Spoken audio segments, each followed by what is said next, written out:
Assalamualaikum warahmatullahi wabarakatuh. Halo sahabat sekalian dimanapun berada. Apa kabar? Semoga sehat selalu dan tetap semangat ya. Nah, masih di bulan puasa ini kita harus tetap semangat ya. Dan ketemu lagi dengan saya Raffi di channel Trip Archery. Nah, jadi kali ini kita kedatangan tamu ya. Ini tamu jauh dari Batam ya.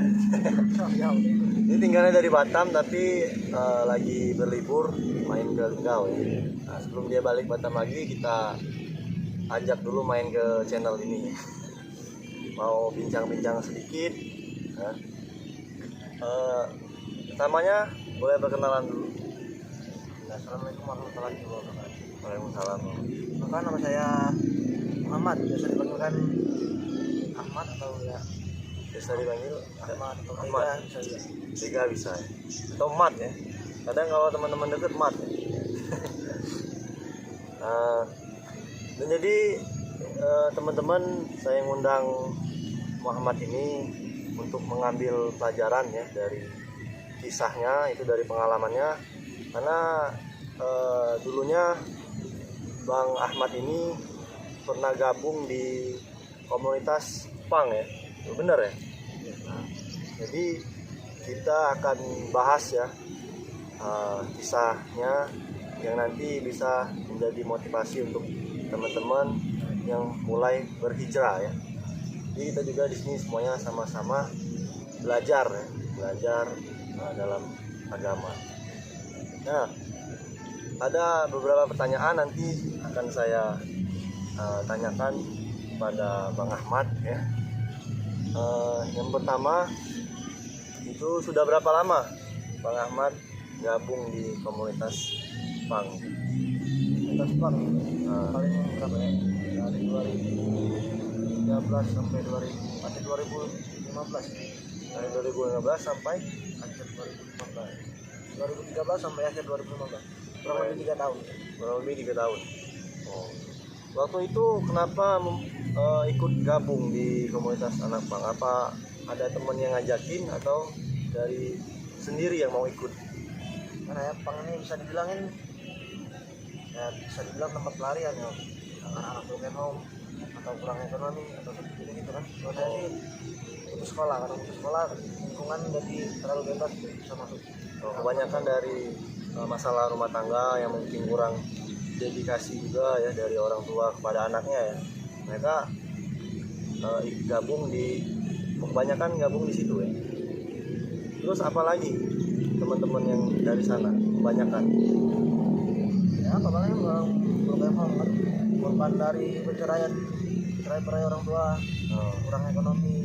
Jadi punk ini bisa dijadikan tempat pelarian. Pada waktu dia bisa nongkrong ke anak-anak punk ini, makanya tempat orang-orang yang bisa dibilang nggak beres juga kan. Mampu-mampuan, rumah Iya. penampilan kurang-kurangan itu. Itu kalau saya sendiri ya punya pengalaman ya, dulu pernah ikut di keseharian anak pang ya, tapi waktu itu malam-malam. Jadi ceritanya kita kan di pinggir jalan di depan ruko. Nah, ada seorang tukang pecel lele ya. Dia buang kayak minuman gitu, buang kayak sejenis Fanta lah di cola itu. Terus minuman itu diambil oleh teman-teman anak pang. Kitanya bikin lingkaran, yang minuman dibuang tadi kita ambil lalu kita minum gitu. Nah, itu sekali pengalaman saya ikut gabung di anak pang. Tapi kalau dari pengalaman Bang Ahmad, emang sering kayak begitu ya? Ya anak Itu katanya kebersamaan gitu, kekompakan. itu kan Nah, kalau makan lapar satu lapar semua ya. Kalau kenyang kenyang semua ya. ya lebih ke loyalitas ya, pentingin kebersamaan sama teman-teman tadi ya. Oh ya. Nah, apa itu? Ada sisi baiknya nggak sih dari anak pang itu berdasarkan pengalaman Bang Ahmad ya, di dalam lingkungan itu? Sisi baiknya yang pernah diingat apa? Ya, alhamdulillah ya banyak sih sisi baik buat saya pribadi, saya sendiri buat pang ini nggak bisa buat 100% menjerumuskan atau diskriminasi untuk anak pang ini kata jelek. Iya. Karena di pang ini banyak dia nyablos jual baju kan Oh, mandiri. kreatif ya. Kreatifnya banyak. Dan kalau ada pun tsunami atau segala macam bencana, Napang ini paling boleh bisa dibilang ya nomor 1 ya untuk membuat dana untuk bantuan. Paling masyarakat, tapi masyarakat tetap memandangnya sebelah mata. Yes, Mas, berarti yang kita lihat itu hanya menilai dari satu sisi ya. Tapi di sisi lain anak pang itu benar-benar ada yang apa ya, manusiawi lah ya. Nggak sekedar dari penampilan aja, tapi mereka ada hati-hati yang bersih, yang tulus ya untuk orang-orang. Cuman orang-orang hanya menilai dari sebagian dari penampilan aja ya. Kita ini seharusnya yang paham ya, memberikan edukasi ya kepada komunitas itu, kepada teman-teman yang masih di dalam dunia itu. Seharusnya kita memberikan rangkulan lah ya, pendidikan yang lebih untuk anak-anak paham supaya mereka paham gitu. Tapi kalau kita bisanya mengjudge ya, mengolok-olok atau menganggap mereka itu rendah, nah justru kita sama saja lebih buruk dari mereka kalau menurut saya, karena kita yang tahu justru malah merasa paling benar ya. Dan di dalam hadis juga ada ya Bang, orang yang Allah benci itu adalah ketika dirinya merasa paling benar ya. Bahkan seseorang yang dosanya seluas langit dan bumi pun diampuni oleh Allah ya, apabila dia ikhlas, dia tawadu dalam beribadah, dia benar-benar memohon ampun, daripada orang yang beribadah 100 tahun ya, bahkan 1000 tahun tapi hatinya merasa ria ya, merasa dia paling benar dan paling hebat gitu. Nah ini yang mesti diluruskan ya. Kalau menurut Bang Ahmad, apa sih arti persahabatan itu? Kan Bang Ahmad sudah banyak lalang buana ya, ikut di komunitas pang, bahkan dulu jadi koki ya, koki di restoran. Nah, sampai sekarang istiqomah ya, masih yang Masya Allah ini istiqomah, ikut majelis ya, tablik akbar. Nah itu arti persahabatan gimana menurut Bang Ahmad? Persahabatan itu banyak macamnya persahabatan itu. Yang benar-benar itu gimana? Kalau memang benar-benar persahabatan ya di dalam dunia agama, bersahabatlah dalam dunia agama. Oh, dalam dunia agama. Walaupun kita bersahabat dengan mengejar dunia, maka misal contoh kita bersahabat di FD, kalau manusia paling mencar udah, paling ketemu saling sapa doang. Itu kalau kita bersahabat di dalam urusan dunia ini, urusan agama ini, maka kita akan saling mengingatkan terus. Bahkan sampai akhirnya kita pun saling mencari, terus syafaat. Oh, Masya Allah. Kalau bersahabat dengan perkara agama ini ya itu, kita mati aja masih dicari. Temanku waktu di dunia mana? Dia yang ngingetin saya musola. Cari Itu sahabat yang paling syafaat juga ya di sahabat akhirat. bukan sekedar hanya dunia. Karena ada hadis juga ya, bahwa teman kita di dunia ini bisa menolong kita kan di akhirat, itu memberikan syafaat. Jadi kita ini seharusnya berlomba-lomba mencari teman yang punya syafaat tadi ya, biar kitanya aman loh gitu. Bukannya malah kebalikan, mencari teman yang fake ya, yang pengen menguntungkan sendiri, yang apa ya, maksudnya melihat orang tuh dari sisi penampilan, dari finansial ya. Nah ini justru harus dihindari ya oleh kita. Memang benar, saya juga dulu pengalaman dari teman-teman masa SMA ya sampai sekarang ini sudah ngerasain semuanya. Memang teman-teman di perkumpulan agama itu ya, di majelis itu bikin hati kita tenang ya, merasa damai, karena tidak ada rasa persaingan di dalam itu ya, tidak ada rasa saling menjatuhkan ya di situ. Jadi semuanya itu bahagia ketika melihat yang lainnya itu bahagia itu. Jadi mereka itu selalu mencari apa ya, kesenangan daripada kesusahan ya. Nah itu yang di sudut pandang oleh teman-teman majelis kebanyakan gitu. Nah dari pengalaman tadi ya, kita berpindah ke yang hijrah sarang ya, Masya Allah ya. Tuh teman-teman lihat nggak, ini tatonya masih ada, tapi ini ingat ya, ini hanya penampilan aja ya.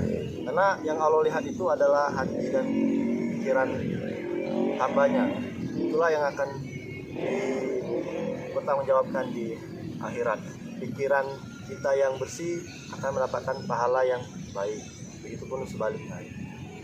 Nah, yang saya kaget ya melihat perkembangan Bang Ahmad sekarang ini, ya alhamdulillah jadi orang yang tawadu ya, ikut majelis zikir secara diam-diam malahan. Tadi saya ke rumah Bang Ahmad ya, nggak ada orangnya nih. Nah, saya pikir dia udah di masjid nih. Nggak taunya sebelum setengah jam asar ya, dia udah zikir di masjid, masya Allah. Jadi saya pun lihat dari pintu masjid tuh, masya Allah itu adem banget kayaknya. Berzikir itu kan, karena memang orang yang datang lebih awal di masjid itu dia mendapatkan pahala yang lebih, seperti halnya di sholat Jumat ya. Ada hadis yang sholat Jumat itu siapa yang datang pertama sekali maka dia mendapatkan pahala yang lebih dominan, lebih tinggi dari yang lain. Nah, apa sih yang mendasari Bang Ahmad ya sehingga hijrah seperti sekarang ini ya? Apa mungkin dulu suka mendengar ceramah ya, ikut majelis atau dari televisi, atau ada sosok figur yang dikagumi? Nah, bagaimana ceritanya? Boleh sharing. Itu sama hijrah ya, hijrah paling nonton video kan. Nonton video paling suka ditonton itu memang Ustad.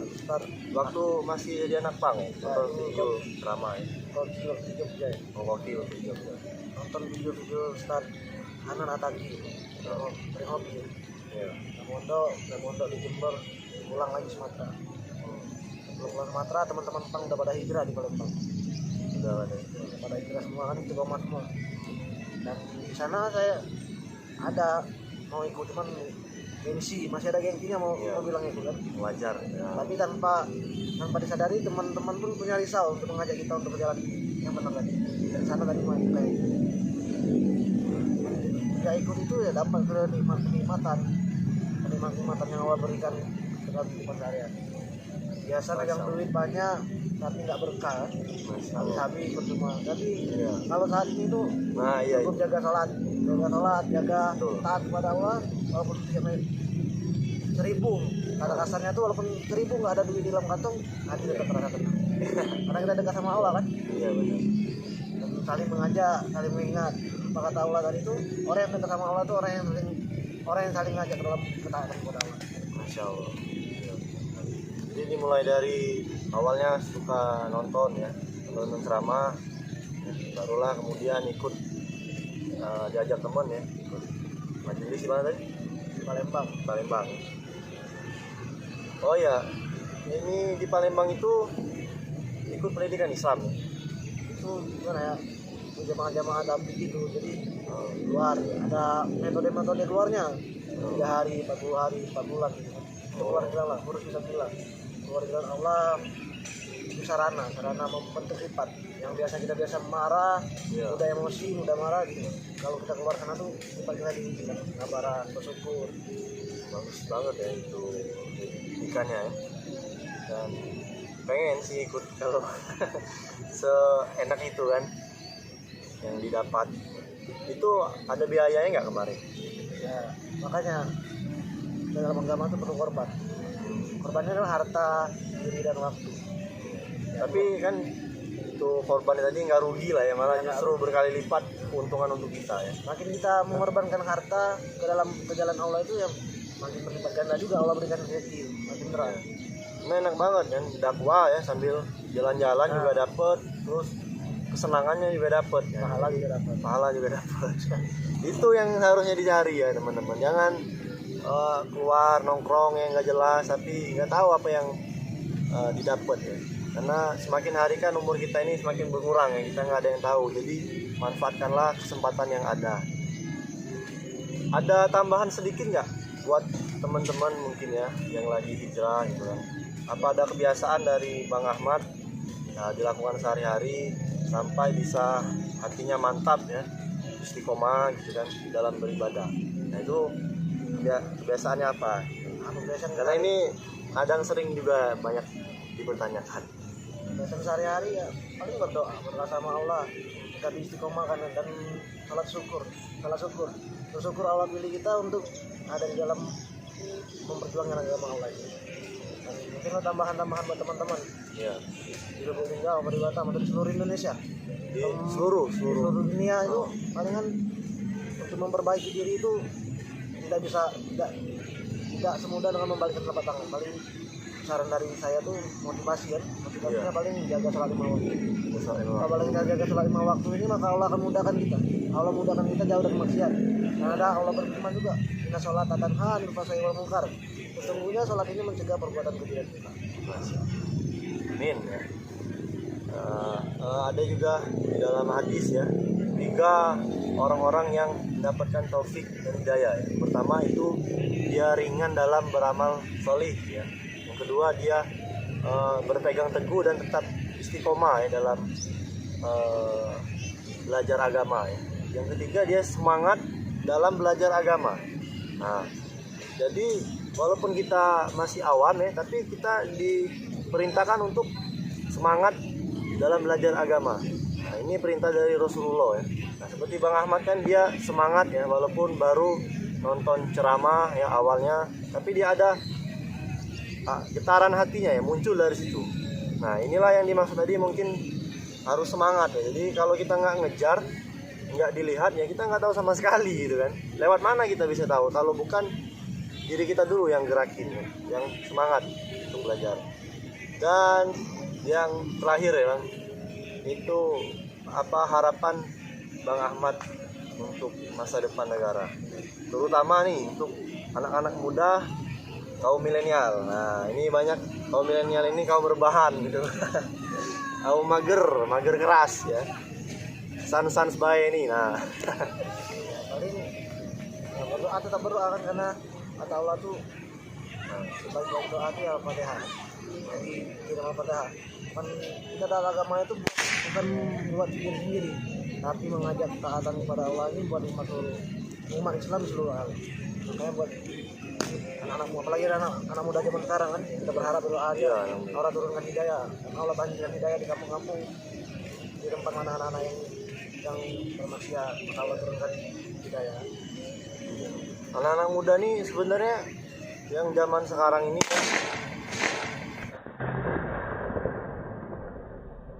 apa tuh bagus ya. Maaf tadi ya ada bocil-bocil main petasan ya.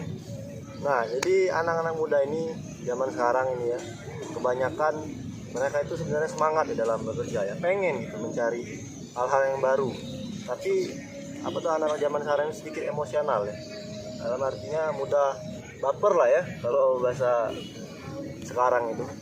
Nah, jadi ya, untuk anak-anak muda jangan kebanyakan baper ya, jangan dengerin kata-kata teman yang lu ngapain gitu kan, hijrah mumpung masih muda, nikmatin aja dulu, lu kebanyakan gaya lu. Nah, jadi di sini kan artinya kebanyakan anak-anak muda itu mendengar dari teman-temannya ya. Nah, jadi dia bawa perasaan tadi. Nah, harusnya yang kita ikuti itu ya ikuti Allah gitu ya, bukan ikuti manusia gitu. Ketika kita mengikuti Allah, maka hati kita akan tenang ya, dan merasa damai ya. Insya Allah selalu dimudahkan setiap langkah dan jalan kita ya menuju kebaikan itu. Ya teman-teman, mungkin itu saja ya yang dapat kita sampaikan ya. Semoga dari obrolan singkat ini mendapat keberkahan ya dan manfaat untuk kita semua ya. Jadi intinya kesimpulannya itu kita harus belajar dari seorang yang berpengalaman, supaya tidak menyesal di kemudian hari ya. Karena penyesalan itu datangnya di akhir ya. Kalau datangnya di awal itu pendaftaran. Nah, ada pepatah mengatakan juga sebaik-baik guru adalah bukan sebaik-baik guru ya. Apa itu? Guru yang paling baik adalah pengalaman kita sendiri ya. Jadi teman-teman juga bisa mengambil pengalaman dari seseorang ya. Nah, dengan cara mendengarkan kisah hidupnya ya. Nah, tadi teman-teman sudah mendengar kisah dari Bang Ahmad, nah itu bisa dijadikan contoh baik ya, yang kita bisa cegah ya, meminimalisir terjadinya penyesalan ya, agar tidak terjadinya penyesalan. Nah, kita bisa mencegah itu dengan mendapat saran dari orang yang sudah berpengalaman, nah, seperti Bang Ahmad ini.